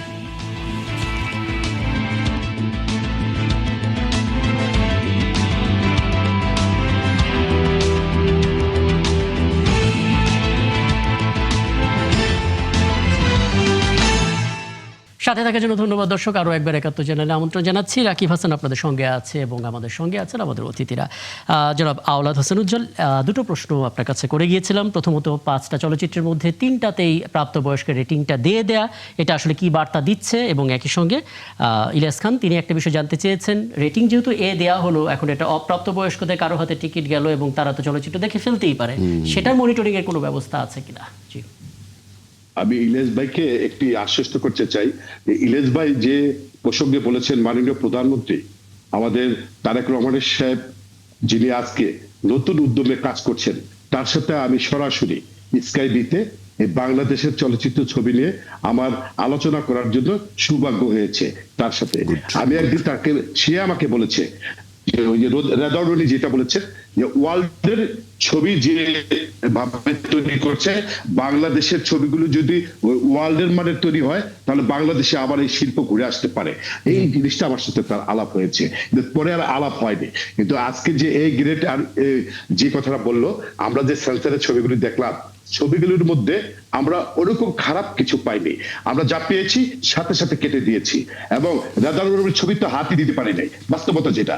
তারপরে আপনার কি করে বনলতা এক্সপ্রেসে হাতই দিতে পারিনি। তারপরে আমাদের কি বলে রাক্ষসে কিন্তু আমরা যে জিনিসটা দেখেছি, পুরো ছবি সব ঠিক আছে, কিন্তু একটা গানের ক্ষেত্রে আমরা কিছু কিছু সিট আমরা কেটে দিয়েছি। আবার ক্ষেত্রে আপনার ওই যে প্রিন্সের ক্ষেত্রে একটা জায়গায় আমাদের সবারই একটা দ্বিধাবোধ তৈরি হয়েছে, সেটা আমরা সাথে সাথে বাদ দেওয়ার জন্য আমরা বলে দিয়েছি। ওই আমাদের ইলিয়াস ভাই যে কথাটা বলেছে, যে আমাদের পরিবার পরিজন নিয়ে আমরা তো ছবি দেখবো, হল মালিকরা তাদের পরিবার পরিজন ছবি যদি না দেখে, দাদা ভাইয়ের ওয়াইফ যদি না দেখে, আর ওই যে রাজা রনির ফ্যামিলি যদি না থাকে, তাহলে তো হল চলবে না। তার জন্যই আমরা কিন্তু যে গ্রেড গুলি করেছে, বাংলাদেশের নিয়ম নীতি, বাংলাদেশের সৃষ্টি কালচার যা কিছু আছে, তার নিয়মের মধ্যেই আমরা এই গ্রেড তৈরি করেছি। মানে আজকে আমার স্ত্রী বলছিল সিনেমা দেখতে যাবে, হ্যাঁ, তো আমি তো আমার মেয়েদেরও নিয়ে যেতে চাই। তো যদি অ্যাডাল্ট সিনেমা হয় তাহলে তো একটু সমস্যা না? দোমার বনলতা এক্সপ্রেস দেখে আসতে হবে। আচ্ছা জনাব আওলাদ হোসেন উজ্জ্বল, একটা বিষয় একটু যুক্ত করবেন। এই চলচ্চিত্র যেগুলো আপনারা সেন্সরে দেখলেন, দেখতে গিয়ে আপনার মনে হয়েছে কিনা যে আমাদের দেশের চলচ্চিত্রের মধ্যে একটু সাউথ ইন্ডিয়ান ফ্লেভার বেশি আসছে, লুঙ্গি পরে মারামারি চলছে, কিংবা এমনভাবে কোপাকুপি হচ্ছে, মুখে রক্ত ছিটে আসছে, মানে এগুলো তো আগে আমরা দেখিনি, এখন হঠাৎ করে বাইরের সিনেমাগুলো দেখার পর তার প্রভাবটা চলে এসেছে, এরকম ফিল হচ্ছে কিনা আপনার? এখানে আমি আপনাকে একটি আশ্বস্ত করতে চাই, আমি এবার ঈদে যখন ছবিগুলি দেখলাম, তখন সেন্সর বোর্ডে যারা সদস্য রয়েছে ভাইস চেয়ারম্যানের কাছে আমরা একটা আবেদন দিলাম। আবেদন আমরা মৌখিক দিয়েছি এবং তিনি অ্যাকসেপ্ট করেছে। সেটা হচ্ছে, আমরা অনেক বড় আপনি কি বলে শিল্পী, তারা ইন্ডিয়া থেকে ছবি করে এনে তারা হট করে দিয়ে দেয় ঈদের আগের দিন। হল মালিকরা যদি ছবি না দেয় সেখানে আন্দোলন, শিল্পীদের ছবি না দিলে সেখানে আন্দোলন, সাংবাদিক ভাই যে আমার বন্ধু আছে এখানে, তারা আবার বলবে যে পুরো ধ্বংস করে দিল। তার জন্য আমরা বলেছি যে এই ছবিটাই দেন না কেন, 15 দিন আগে সেন্সরে জমা দিতে হবে। হল মালিকরাও আলোচনা করে অ্যাডভাইস করতে পারবে, সাংবাদিকরা তার ভুল ত্রুটিগুলি ধরতে পারবে, এবং আপনারা যারা বিশ্লেষক রয়েছেন, ইলিয়াস ভাইয়ের মতো গুণী সাংবাদিক রয়েছেন, তারাও এটা নিয়ে পর্যালোচনা আলোচনা করতে পারবে। যদি 15 দিন আগে না দেয়, তাহলে আমরা সেন্সরে কোনো ছবি পরবর্তী ঈদে যাতে না দেওয়া হয় সেটা আমরা অনুরোধ জানিয়েছি। এটা আমরা ঈদের পরে তথ্য মন্ত্রণালয়ের মন্ত্রী মহোদয়ের কাছেও আমরা সেটি লিখিতভাবে জানাবো। মানে আমাদের সংকটের অভাব নেই, সংকটগুলো সমাধান করতে হবে। সংকটের অভাব নেই, আবার আন্দোলনের অভাব নেই। ইলিয়াস ভাই, আপনি একটা কথা শুনেন। একটু আগে 11টার দিকে ভাই যখন আমাকে ফোন করলো যে আপনি একটু লাইভে আসেন, তখন একটি মহিলা আপনার জামালপুরের, তিনি একটি নতুন সিনেমা বানিয়েছেন। তিনি তার সম্ভবত তার ছেলের বউ বা জি। কেউ এরকম একটা কথা বললো, সে বোন বাসা থেকে সে টাকা আনছে, আইনা প্রিন্সের টাকাটা দিছে, ঠিক আছে। কিন্তু দুঃখের বিষয় হলো সেখানে সন্ধ্যা পর্যন্ত ওই হলে ছবি দিতে পারে নাই। একদম। তারপরে আলোদ হোসেন উজ্জ্বল, আমি আপনাকে আশ্বস্ত করি, এই যে সংকটটা, আমাদের সহকর্মীরা এই সংকটটা নিয়ে ফলো আপ করছে, তারা অবশ্যই প্রতিবেদন করবে এবং আমরা এগুলো নিয়ে অবশ্যই কথা বলার চেষ্টা করব। কিন্তু যে আলাপের মধ্যে ঢুকে গিয়েছিলাম সেটা নিয়ে আমি একটু রেদওয়ান রনি এবং নাজমুল আলম রানা আপনাদের দুজনের কাছে আসতে চাই। তার আগে দুজনকেই অনেকগুলো তো প্রতিক্রিয়া সোশ্যাল মিডিয়ায়, দুটো স্ট্যাটাস একটু শোনাতে চাই। একজন হচ্ছে বাংলাদেশের জনপ্রিয় একজন পরিচালক, ওনার নাম হচ্ছে গৌতম কৈরি। তিনি একটা স্ট্যাটাস দিয়েছেন 3 দিন আগে। তিনি বলেছেন যে বাংলা সিনেমায় সন্দীপ রেড্ডি ভাঙ্গার বিশেষ অবদানের জন্য আজীবন সম্মাননা দেওয়া হোক। তার মানে তিনি বলতে চাচ্ছেন এনিমেল, কবির সিং, এগুলো সব কিছু ফ্লেভার বাংলা সিনেমায় পাওয়া যাচ্ছে। আর একটা স্ট্যাটাস হচ্ছে একটা ফিল্ম থেকে হিরোর গেট আপ, আর একটা ফিল্ম থেকে হিরোর নাচ, আর একটা থেকে হিরোর ভায়োলেন্স, আর একটা থেকে হিরোর চুল আর হাঁটার স্টাইল, এগুলো নকল করে মেরে দিলেই হলো, শুধু শুধু এত কষ্ট করার দরকার কি? রেদনটনি একটু বলবেন পরিচালক হিসেবে আপনি নিজে এই জিনিসটা দেখেছেন কিনা, মনে হচ্ছে কিনা আমরা আসলে নিজস্বতা থেকে বের হয়ে এনিমেল, পুষ্পা এই ঘরানার মধ্যে ঢুকে আছি, বেরোতে পারছি না? দেখেন, প্রত্যেকটা দেশের একটা, যখন যেই আর্ট ফর্ম নিয়ে কাজ করা হবে, এখন আমরা চলচ্চিত্র নিয়ে কথা বলছি, তার মানে চলচ্চিত্রের নিজস্ব একটা ভাষা থাকতে হবে ওই দেশের। জি। আপনি কোরিয়ান সিনেমা দেখলে আপনি বুঝবেন যে এটা কোরিয়ান সিনেমা, একদম। আপনি হলিউডেরটা দেখলেও বুঝেন, ইউরোপিয়ানটাও দেখলে বুঝেন, সাউথ ইন্ডিয়ানটা নিয়ে আলোচনা করছেন সেটা বুঝেন। তাহলে বাংলাদেশের সিনেমার ল্যাঙ্গুয়েজটা তো আগে আমাদের ডিফাইন করতে হবে যে আমাদের সিনেমার ল্যাঙ্গুয়েজটা কি, আমাদের নিজস্বতাটা কি, আমাদের যেই প্রোটাগনিস্ট মানে যেই ক্যারেক্টার, তাকে কি বাংলাদেশি ক্যারেক্টার মনে হচ্ছে, আমাদের মা কি বাংলাদেশি মা, আমাদের যেই খারাপ মন্দ চরিত্রের মানুষটা সে কি বাংলাদেশি মন্দ চরিত্রের মতো, এইটা কিন্তু আগে আসতে হবে। এরপরে যেটা কপি পেস্টের কথা বলা হচ্ছে, এটা কখনো সাস্টেইন করে না, কখনো করে নাই, কোনো আর্ট ফর্মেই কোনোদিন করে নাই। এর আগে চলচ্চিত্রের শুরুতে যখন আলোচনা শুরুতে কথা হচ্ছিল, একসময় বাংলাদেশের চলচ্চিত্র খুবই ভালো ছিল, আবার খুব খারাপ অবস্থা হয়ে গেছে। ওই কার্যকারণটা আমাদের বুঝতে হবে কেন খারাপ অবস্থা হয়ে গেছিল। আবারও যদি ওইরকম একটা কপি পেস্টের জায়গায় বারবার করতে থাকে, তাহলে কিন্তু খারাপের দিকেই আবার যাবে। নিজস্বতা না থাকলে কিন্তু একটা হবে না। এখন নতুন কিন্তু কথা হচ্ছে কি, যে লোকাল ইজ নিউ গ্লোবাল। এখন আমার যেটা লোকাল, সারা পৃথিবীর কাছে এটা নতুন। বাংলাদেশের ভাই বোনের যে সম্পর্ক, এটা ইউরোপ আমেরিকায় নাই। ওরা তো 18 পরে ছেলেকে ঘর থেকে বের করে দেয়, আর আমাদের ছেলেরা তো বাসার মধ্যে থাকে এবং বাবা মার সাথে থাকে, বোনদের সাথে তাদের সম্পর্ক থাকে, বছরে একবার দেখা হয় ঈদে চাঁদে। এই যে সম্পর্কের পিওরিটি, এই যে আমাদের নিজস্বতা, এই যে চরিত্রের নিজস্বতা, এটা তো আমরা তুলে ধরবো। সো এই আমাদের এইটা আমাদের লোকালটাকে গ্লোবালি কত স্ট্যান্ডার্ড ওয়েতে, ইন্টারন্যাশনাল কোয়ালিটিতে প্রেজেন্ট করতে পারি, ওইটাই কিন্তু আমাদের সিনেমার মূল জায়গা হওয়া উচিত এবং সেটাই কিন্তু আমাদেরকে এগিয়ে নিয়ে যাবে। তো ওই কপি পেস্ট থেকে তো অবশ্যই সরে আসতে হবে, ওটা তো হতেই পারে না আপনি একটা যে কোনো কিছু করে ফেলবেন। রনি খুব টেকনিক্যালি খুব চমৎকার বলেছেন, থ্যাংক ইউ ভেরি মাচ। একদম। আমি এখানে একটু টেজাব সভাপতি নাজমুল আলম রানা আপনার একটা মতামত চাই। মানে যে কথাটা রেদনটনি বললেন, এটা আসলে অনেকেই সামাজিক যোগাযোগ মাধ্যমে চানও বটে, যে আমি যেন একটা ফ্রেম দেখে বুঝতে পারি এটা বাংলাদেশের চলচ্চিত্র। এরপর ডিরেক্টোরিয়াল কিছু আইডেন্টিটি থাকে, কিংকিদুকের একটা ফ্রেম দেখে আমরা বলতে পারি এটা কিংকিদুকের চলচ্চিত্র। ঠিক তেমনি হয়তো কোনো একজন নির্মাতা তার একটা সিগনেচার টিউন থাকে, সেদিকে না হয় নাই গেলাম, কিন্তু আমরা দেখতে পাচ্ছি যে সাদা লুঙ্গি, সাদা শার্ট পরে, কপালে তিলক দিয়ে তামিল স্টাইলে মারামারি চলছে। মানে আমরা আসলে কোন দিকে যাচ্ছি? এবং এই জায়গা থেকে নিজেদের ল্যাঙ্গুয়েজটা তৈরি করার ক্ষেত্রে অনীহাটা কেন? শিওর শট খেলতে চাই আমরা, যেটা চলছে মার্কেটে তাই এটা করে বিজনেসটা করি। জি। 4-5 বছর যে কয়টা ঈদ হয়েছে, ঈদের বাইরে কিন্তু খুব বেশি ছবি বড় বাজেটের মুক্তি পায় নাই, জি। এবং যেগুলো মুক্তি পেয়েছে সেগুলো আবার চলেও নাই। দুই একটা যদি পেয়েছে বলি, তাহলে সেখানে কিন্তু তাদের ওই ছবিগুলো চলেও নাই। তো ঈদ কিন্তু আমাদের দেশের বাংলা চলচ্চিত্র কিন্তু এখন ঈদ কেন্দ্রিক, মানে যে বছরের 2টা ঈদ আর বছরের 2বার ছবি মুক্তি পাবে, 5টা 10টা 6টা 12টা। এই হচ্ছে আমাদের বাংলা চলচ্চিত্রের অবস্থা। আপনার পুরো বছর ঘুরলে আপনি দেখবেন ছবি মুক্তি পেয়েছে সব মিলে 28 থেকে 30টা, এর মধ্যে 2 ঈদে হচ্ছে অর্ধেক। তো এই বাস্তবতা কিন্তু আমাদের তৈরি হয়েছে। আর আপনি যেটা বললেন সে গল্পের গরু গাছে চড়ে, এটা ছোটবেলা থেকে আমরা পড়ে দেখে আসছি। এখন বলিউডে আপনার ডাঙ্কির মতো ছবি হয়েছে, জওয়ানের মতো ছবি, পাঠানের মতো ছবি হয়েছে। এখানেও আসলে এইবার ঈদের আমি কথা যদি বলি, আপনার রনি ভাইয়ের দম ছবির সাথে কিন্তু প্রিন্স মিলবে না, প্রিন্সের সাথে কিন্তু রাক্ষস মিলবে না, রাক্ষসের সাথে কিন্তু আবার বনলতা মিলবে না, বনলতার সাথে আবার কিন্তু আপনার প্রেসার কুকার মিলবে না। প্রত্যেকটা ছবির আলাদা একটা ভাষা আছে। এখন কারো ছবি কেউ হয়তো দেখছে অ্যাকশন, এবং আমি নতুন অনেকেই আছে, যেমন অধিকাংশ নতুন পরিচালক তাদের থাকে যে আমি একটু হিরোইজম দেখাবো। এবং শাকিব খানকে নিয়ে ধরেন আমি একটু কল্পনা করতে চাই, আপনি একটু আগে বললেন হয়তো শাকিব খানের কথা বলেননি সরাসরি, হয়তো তাকেই বলছেন। ধরেন চঞ্চল চৌধুরী প্যান্ট শার্ট পরে বা ইয়া করে সে মারপিট করতেছে, আপনার দেখতে কেমন লাগবে? ভালো লাগবে না। কিন্তু চঞ্চল চৌধুরীর জন্য কিন্তু চঞ্চল চৌধুরীর ক্যারেক্টারটাই দিচ্ছে, রনি ভাই কিন্তু চঞ্চল চৌধুরীর কিন্তু তার ক্যারেক্টারটা দিচ্ছে। এখন শাকিব খানের ক্যারেক্টার যদি ধরেন সাদা লুঙ্গি আর পরে সে ঝুটি বেঁধে মারামারি করতেছে, কোপাচ্ছে, এটা ভালো লাগবে আপনার? ভালো লাগবে না। এখন শাকিব খান আসলে তার হিরোইজমটা এইভাবে দেখাচ্ছে, পরিচালকরা চাচ্ছে, এবং সে কিন্তু সাকসেস। আমি যেটা বলতে চাচ্ছি সিগনেচার আইডেন্টিটি। আমি সাদা লুঙ্গির কথা বলছি, বলা মাত্রই আমরা বুঝতে পারলাম এটা সাউথ ইন্ডিয়ান ফ্লেভার, বলা মাত্র আপনি বুঝতে পারলেন যে এটা তাদের দেশের আর্ট অ্যান্ড কালচার। আপনি যদি ম্যাট্রিক্স দেখে থাকেন, সেখানে ব্লেজার ট্লেজার পরে তারপর মারামারি করছে, মানে ইটস অ্যান আইডেন্টিটি। যে কোনো একটা আইডেন্টিটি তো থাকে, আমরা দেখলে বুঝবো কি করে? আমরা কিছুটা এনিমেল ফ্লেভার, কিছুটা পুষ্পা ব্লেন্ড করে কিছু একটা দেখতে পাচ্ছি। আমি কিন্তু রাক্ষসকেও ট্যাগ করছি, শুধু প্রিন্স না। জি, একটু একটু আশ্রয় তো নিচ্ছে। আপনার ধরেন প্রেসার কুকারের কথা যদি বলি, মানে প্রত্যেকটা ছবির আসলে একটা প্রত্যেক পরিচালক, রনি ভাই যে ছবিটা বানাচ্ছে ওনারও নিশ্চয়ই একটা মোটিভ আছে যে উনি আসলে এটাকে ফোকাস করতে চেয়েছে। আপনার প্রেসার কুকার ছবিটা যদি দেখেন, সেখানে কিন্তু সে পরিচালক তার ব্যবসা সফল 4টা ছবির নাম সে ইউজ করেছে। প্রত্যেকটা পার্টে 4টা ছবির 4টা পার্ট, একটা সে সরি নামটা মনে পড়ছে না, যাই হোক শরীফুল রাজের যে ছবির পরাণ ইউজ করেছে, তাণ্ডব ইউজ করেছে, তুফান ইউজ করেছে। এই যে ছবিগুলো, প্রত্যেকটা ছবির সে কিন্তু একটা নাম দিয়েছে।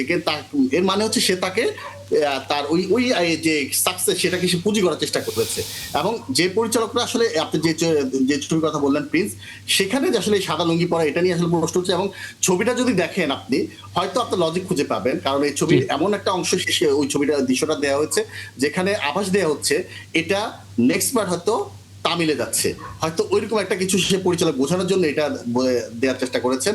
তবে পুরো ছবিতে যেমন এটা সত্যি কথা যে আমাদের দেশে কোনো ছবি হয়, আমি বলি যে আপনি যদি তুফান দেখে থাকেন, তুফানের গল্পটা আপনি দেখেন, একটা লোক আপনার পুরো মন্ত্রী যত আছে সবাইকে মেরে ফেলতেছে, সে তার সরকার রেডি করছে, এবং তার কিন্তু কোনো আইডেন্টিটি নাই, সে একটা মন্দ চরিত্র, কিন্তু সে পুরো। আচ্ছা, আপনি যদি প্রিন্স থেকে বের হন, শুধু রাক্ষস নিয়ে যদি আপনি একটা অবজারভেশন দেন, আপনার কাছে কি মনে হচ্ছে? এখানে কি আপনি পুষ্পার মতো ডান্স পাননি আইটেম সং এর মধ্যে? কিংবা যে পরিমাণ রক্তাক্ত আমরা করতে দেখলাম, হিরো কাউকে মারছেন, এবং কিছু অ্যাডাল্ট লাইন তিনি বলেছেন, সেটা আবার রিলস আকারে সামাজিক যোগাযোগ মাধ্যমে ছড়িয়েছে।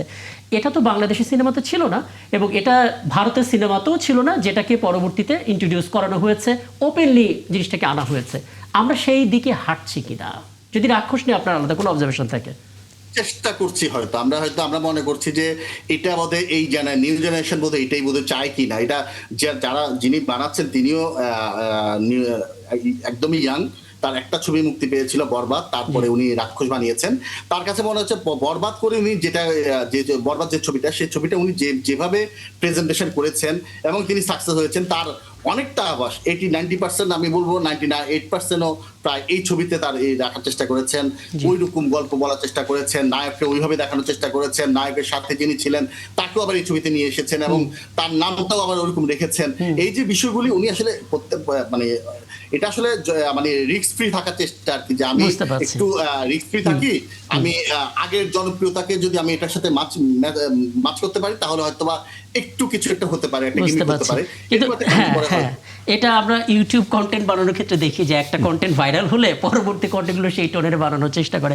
আমি একটা প্রশ্ন বিরতিতে যাব, তার আগে করে রাখতে চাই আওলাদ হোসেন উজ্জ্বল এবং রেদন রানী দুজনকেই। সেটা হচ্ছে যে ঘুরে ফিরে আমরা দেখতে পাচ্ছি যে মানুষ একটু দম নিতে চায়। বলতে আমি দম মুভির কথা বলছি না, কিছু কিছু মুভি আছে যেগুলোতে দেখলে আসলে মানুষ সহিংসতা থেকে একটু বেরোতে চায়। সেটার জন্য আমরা দেখেছি এর আগের ঈদে উৎসব বেশ জনপ্রিয় হয়েছিল, এবার বনলতা এক্সপ্রেস খুবই শান্ত এবং আমরা সেই সাহিত্য নির্ভর গল্পের দিকে হাঁটছি। কেন আমরা আসলে নতুন করে কোনো আশ্রয় খুঁজছি কিনা, পুরনোর কাছে গিয়ে সে আশ্রয়টা খুঁজে পাচ্ছি, নতুন কিছু কেন হচ্ছে না, এটা নিয়ে একটু কথা বলার চেষ্টা করব। সবশেষ বিরতিতে যাচ্ছি দর্শক, আপনারা আছেন ৭১ জানালে, ফিরছি একটু পর, সাথে থাকবেন।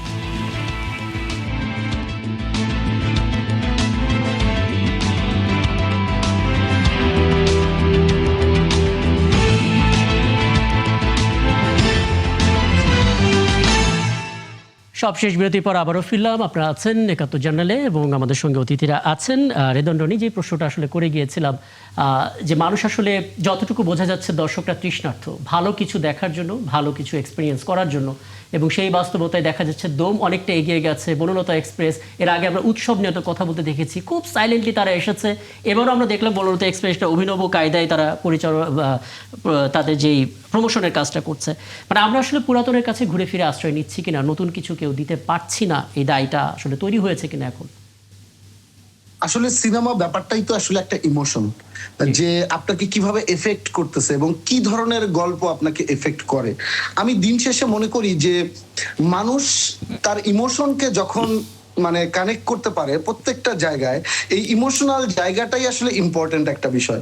তো যখনই আপনি মানে সাময়িক উত্তেজনার বশবর্তী হয়ে কিন্তু আপনি একটা জায়গায় আপনার এনজয় আপনি করতে পারবেন, কিন্তু যখনই এটা আসলে কন্টিনিউয়াস আপনি একটা রেগুলার সিনেমার দর্শক হয়ে যাবেন, তখন আপনি খুঁজতে যাবেন ওই বিষয়টা যে কোন সিনেমাটা, কোন গল্পটা আপনার পার্সোনাল ইমোশনের সাথে কানেক্টেড হচ্ছে। এবং যদি যেই সিনেমাগুলোর আপনি নাম বললেন, এটার মূল জায়গাটা, সাকসেসফুলের মূল জায়গাটা কিন্তু একটাই, যে মানুষ হয় তার নস্টালজিয়ার সাথে কানেক্টেড হচ্ছে, না তার যাপিত জীবনের সাথে কানেক্টেড হচ্ছে, না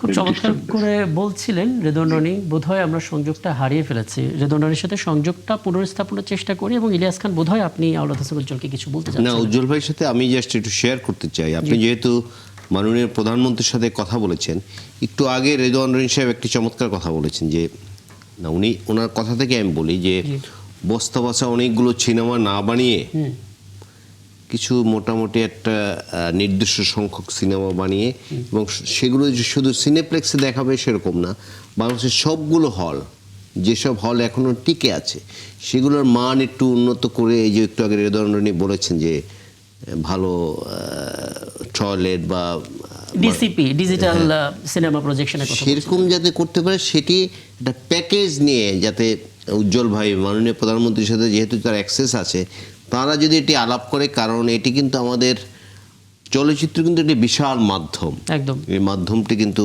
অলমোস্ট বন্ধ হয়ে গেছে পুরো দেশে, এই বিষয়টা আলাপ করার জন্য আমি অনুরোধ করি। আওলাদ হাসান উজ্জ্বল, আপনি কি কোনো আশাবাদ পেয়েছেন যে কবে নাগাদ?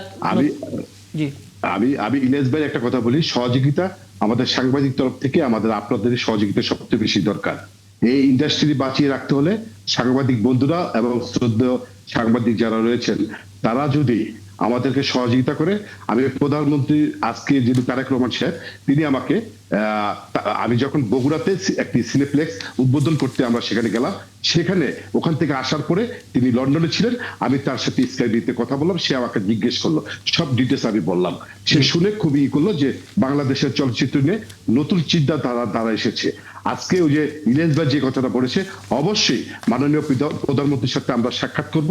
আমাদের চলচ্চিত্র সংশ্লিষ্ট যারা রয়েছেন, চলচ্চিত্র প্রযোজক, পরিচালক এবং যারাই সংশ্লিষ্ট যারা রয়েছেন, তাদেরকে নিয়ে মাননীয় তথ্য মন্ত্রী এবং তথ্য প্রতিমন্ত্রী, তাদের মাধ্যমে আমাদের এই হারিয়ে যাওয়া শিল্পকে কিভাবে আবার নতুন উদ্যমে, যেহেতু মাননীয় প্রধানমন্ত্রী সারা বাংলাদেশকে ঢেলে সাজিয়েছেন, আমরা চাইবো বাংলাদেশের এই রনি ভাই যে কথাটা বললো, যে এখন আশা সঞ্চার হয়েছে যে নতুন নতুন প্রযোজক পরিচালকরা নতুন নতুন ছবি দিচ্ছে, সেটিকে আমরা কিভাবে বাংলাদেশের জনগণ, দর্শকদের আমরা উপহার দিতে পারি, তার জন্য আমাদের অপেক্ষা করতে হবে।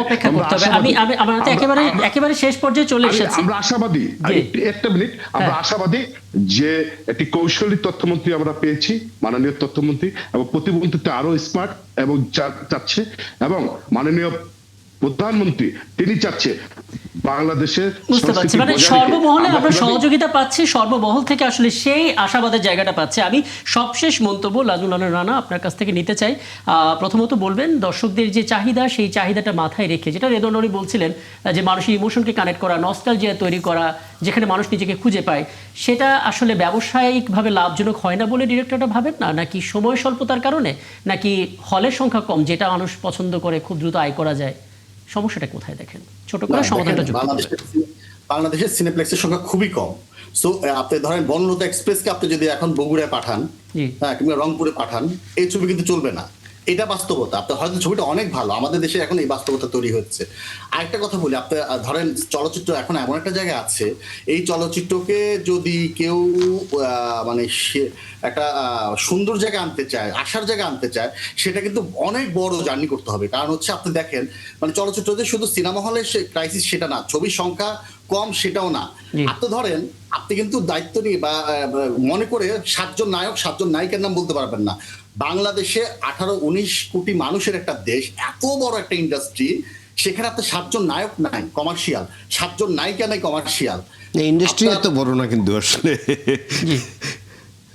না ইন্ডাস্ট্রি, হ্যাঁ আমি এত মানুষের সংখ্যা বলছি, এত মানুষের মানুষ একটা অনেক, জায়গায় হ্যাঁ। ইন্ডাস্ট্রি কিন্তু হইতে পারতো, জি। কিন্তু সেই জায়গায় কিন্তু নাই। আপনার দেখেন, আমাদের দেশে 5জন ভিলেন নাম আপনি বলতে পারবেন না। তো এই যে একটা সংকট, সিনেমা হলে একটা সংকট, সিনেমা হলে আবার যে প্রযোজকরা টাকা দিচ্ছেন, সে প্রযোজকরা তাদের দাবি হচ্ছে যে 100 টাকা 300 টাকা 400 টাকা দিলে সেখানে তারা 25% বা 20% এই টাইপের কিছু একটা পায় মেবি, আমি জানি না কতবার এটা নিয়ে অনেক আন্দোলন হয়েছে, আমি শুনেছি, আলাদা ভালো বলতে পারবেন। এই একটা সংকট আছে। তো আমার কাছে মনে হয় কি, পুরো এত যে সংকট, এই সংকট থেকে উত্তরণে সবচেয়ে বড় ভূমিকা রাখতে পারে সরকার। তারা যদি সরকারি উদ্যোগে সিনেপ্লেক্স নির্মাণ করে, তারা যদি সরকারি উদ্যোগে কিছু ছবি নির্মাণ করে, যেগুলি শুধু ঈদে না, এই যে দেখেন আপনার সব বাংলাদেশের চলচ্চিত্র নির্মাতাদের উৎসাহ দিতে অনুদান দেওয়া হয়। আপনি কয়টা ছবি 5টা হলে অনুদান ছবি মুক্তি পায়, 60 লাখ টাকা দেওয়া হয়। ওই 60 লাখ টাকার সাথে প্রযোজক আরো একজনকে যুক্ত করে নিয়ে কি করে, সে একটা ছবি বানায়, এই ছবিটা একটা হলে মুক্তি দেয়। তাহলে আপনি কোন দেশের জন্য ভালো, আমার দেশের জন্য করছেন, আমার জন্য করছেন, কি জন্য করছেন, এটা কার জন্য করছেন? ধরে সরকার টাকাটা দিয়ে 60 লাখ টাকা দিয়ে দিল, 70 লাখ টাকা দিয়ে দিল, এরপরে যে কি হচ্ছে এই ছবির মা আছে না বাবা আছে, সরকার খোঁজ দিচ্ছে না। তো এরকম একটা ক্রাইসিসে আমার কাছে মনে হয় কি, এমন একটা সরকার লাগবে, বর্তমান যে সরকার যদি থাকে, উনি যদি দায়িত্ব নিয়ে কাউকে দেয়, এই যে যেমন আপনি দেখেন, আমাদের তথ্যমন্ত্রী রণদেব যেটা বললো, আমরা তো চলচ্চিত্র কিন্তু তথ্যমন্ত্রী আন্ডারে, কিন্তু সব শিল্পী আবার সংস্কৃতি মন্ত্রী আন্ডারে, আপনি লেনদেন করতে যাবেন বাণিজ্য মন্ত্রী আন্ডারে। মানে এমন একটা ক্রাইসিস, আপনি হল কিনতে কিছু করতে যাবেন, আপনার শিল্প মন্ত্রণালয়ে যেতে হবে। তো এমন একটা জায়গা তৈরি হয়ে আছে, এটা ধরেন আপনি এক ঘরে গেলে আরেক ঘরে যেতে হবে, আরেক ঘরে গেলে আরেক ঘরে বুঝতে পারছি। আসলে নাজমুল আলম রানা, আমার হাতে যদি একটু হয়, হ্যাঁ একটু সময় থাকলেও আমি আলাপটা দীর্ঘ করতাম, তবে আপনি যেটা বলেছেন সেটা দিয়েই আসলে মোটা দাগে আলাপটা শেষ করা যায়, যে সবচাইতে বড় দায়িত্বটা, সিরিয়াস দায়িত্বটা আসলে সরকারকে নিতে হবে, এবং সেই জায়গা থেকে যদি সরকার পদক্ষেপ নেয়, আমার ধারণা আওলাদ হোসেন উজ্জ্বল, রেদন রনি, কিংবা সিনিয়র সাংবাদিক হিসেবে ইলিয়াস খান এবং নাজমুল আলম রানা, যে যার জায়গা থেকে কাজ করেও সেটাকে এগিয়ে নেওয়া সম্ভব। অনেক ধন্যবাদ, কৃতজ্ঞতা, এবং আবারও ঈদের শুভেচ্ছা। নিশ্চয়ই সামনে কোনো আয়োজন আবারও আপনাদের সঙ্গে কথা হবে। এবং দর্শক, এই ছিল 71 জনের আজকের আয়োজন। আগামীকাল নতুন ইস্যু নিয়ে কথা হবে, থাকবেন আমাদের সঙ্গে।